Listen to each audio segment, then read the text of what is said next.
So today we're going to be looking at this beauty. This is the Obi Worldphone SJ1.5. Not sure what 1.5 stands for. I believe the SJ stands for San Jose. This is one of three phones that Obi Worldphone have. Now, I read on the internet, Obi Worldphone is a company that was started by the ex-CEO of Apple, who was also CEO of Pepsi, and if I'm right in thinking, he was the guy that Steve Jobs brought in to further Apple's first time before Steve Jobs was kicked out. In fact, I believe that he's the guy that led to Steve Jobs leaving before his eventual return, and Apple obviously becoming stratospheric with their iPad, iPhone, etc., etc. So he started this company, and these phones I believe are intended for the lesser markets, but I'm sure they must be available in USA, UK. There is a USA company. So the SJ 1.5, the San Jose 1.5, is the lower specification of the three phones, but I really do think it is excuse me, worth your consideration. So spec wise, it is a 5-inch HD 720p screen. It has a MTK processor, I think it's 1.3, it's 1 GB of RAM, it is a 16 GB ROM. The cameras are 5 megapixel front facing camera and a 8 megapixel rear camera. It's 3G, no 4G LTE, dual SIM, dual micro SIM, and it takes an SD card. Okay, now they say when you hold it, this phone cost, this phone I got from souk.com, 300 riyals, so it was about $80, and when you hold it, it feels like it's a polycarbonate phone, but I did read on the internet that it says that it has a magnesium titanium chassis covered in polycarbonate. It feels nice. I saw these phones actually, I think I saw them in STC showroom. I saw the three of them, and the higher specification one, which I might get at some point, the higher specification one was very nice. It reminded me of Nokia, their Windows phones, and I think I really like the look of it. So I thought I would have a look at this one and share my thoughts with you. Now, as I say, the build quality I think is nice. Now, what I really like about it is, for a cheap phone, they haven't gone down the kind of really bland, boring, normal kind of bar shape. Okay, they've given it a wee bit of character here. If you can see here, the red band at the top and then kind of curved at the bottom. I think it looks pretty cool. The back here is pretty decent. Now, a word of warning if you're going to buy this: when I was removing the back, it's one of these clip-off covers, the back covers. When I was removing it, I broke one of the small teeth. So now the back cover, you'll see there's a bit of a gap here, if you can see it. There's a wee bit of a gap here because I broke the tooth. So I mean, okay, it was $80, so I'm going to forgive them because the actual phone is really, really quite nice, and I'll just have to work out what to do when I to stick this together somehow. I will I don't know, I'll ask my wife, she's pretty good at these kind of things. So the screen, I like the screen. I think this 720 panel is pretty decent. Now I've got it, let me just check, I've got it on nearly full brightness, so I think it looks pretty good. Let me just check. Now the Android version, if I remember rightly, is let's just check here, is, if you can see, 5.1, so it's Lollipop. There was a wireless upgrade or update when I first turned it on. So now what they've done here is you have a choice. You can run a kind of real stock Android, or they have their own UI. Let me just check the name of it if I can remember. They have their own UI, which is called UI style is called Obi Lifespeed. And yeah, I mean, look, it's relatively simple. I like the, if you see here, I like this here. Can you see it? Hold on, let me just do it again. It's very reflective. Right, nice way. Then you just flick it on like this. So yeah, I like it. It's basic, and probably that is good because I mean it is relatively underpowered. But you know, day-to-day tasks, most people are just going to be happy enough with it. It works pretty decent. So I did Antutu, and you know, as to be expected, let me check the score again because I've forgotten. Okay, so remember the low specification. It scored 25,000 on Antutu, and that's about normal for this kind of processor, which is the it's the MTK 6580, and it has a Mali 400 GPU.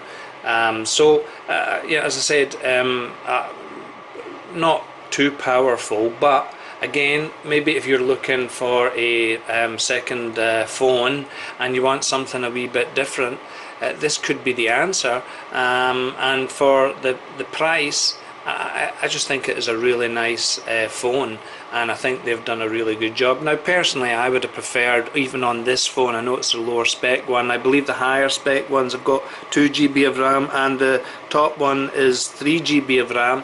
I would like to have seen 2 GB of RAM, just because I feel that that is your minimum requirement for me to do all the things in Android that I like to do. But you know, I really like the look of this phone, and you know, the look is important.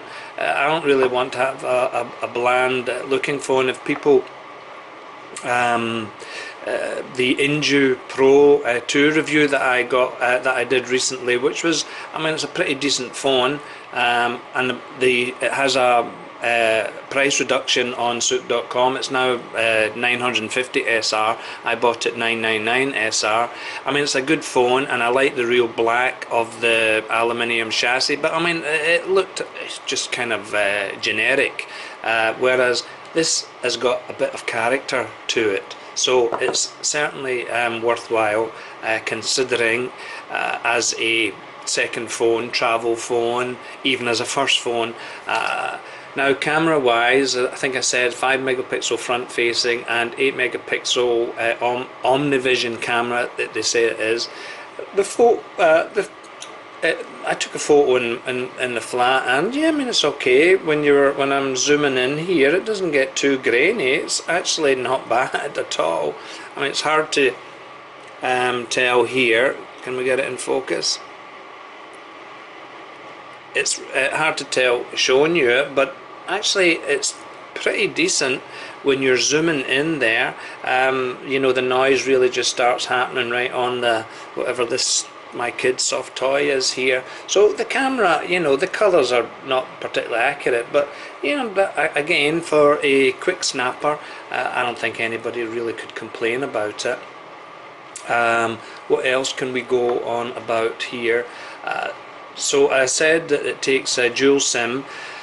So most people have got nano SIMs, and of course it's dual micro SIM, so you will need a adapter. But I put in one of my nano SIMs and I managed to space it okay, and it's working fine. So yep, you can probably do that. Full Google Store access, no problems at all. I will keep this probably because I broke the back cover. It'll be difficult to sell it, or maybe I'll get another back cover, or I will buy a cover for it. And I will keep it just as a backup phone for myself, because as I said, I really like it, and I'm seriously considering, when I get some money, maybe to buy the higher spec one and give you a review of it. So everything else, look, again, manage your expectations. If you're spending $80 on a phone, there are compromises. So what this offers is a bit of character, a wee bit of style, although rather underpowered. But as I haven't noticed, but I've really only been using it for phoning. So let me talk about the call quality. Just out of interest, I'm going to be reviewing the HTC 10, and I actually used them both, one after the other, for the call quality, to see if I noticed any difference. And I mean, there was a bit of a difference. The HTC, of course, was better. The HTC was far more expensive, but the call quality on this was pretty clear, if a wee bit tinny, but pretty clear. I loaded some tunes onto it, just to see how it sounded, and yeah, I mean, I put my I tried it with the HTC 10. You get these really excellent, and I will talk about them when I review the HTC 10. You get really excellent high-res earphones with it. So I tried them on with this, and the sound was not bad. It's slightly less full-bodied than I'm used to, but I suppose if I put my Power Amp app, which, as everybody knows, is my app of choice for listening to music, I could fiddle around with the with the equalizer and probably get a wee bit more body to it. But the sound was not bad at all. Now, of course, if I can try and open,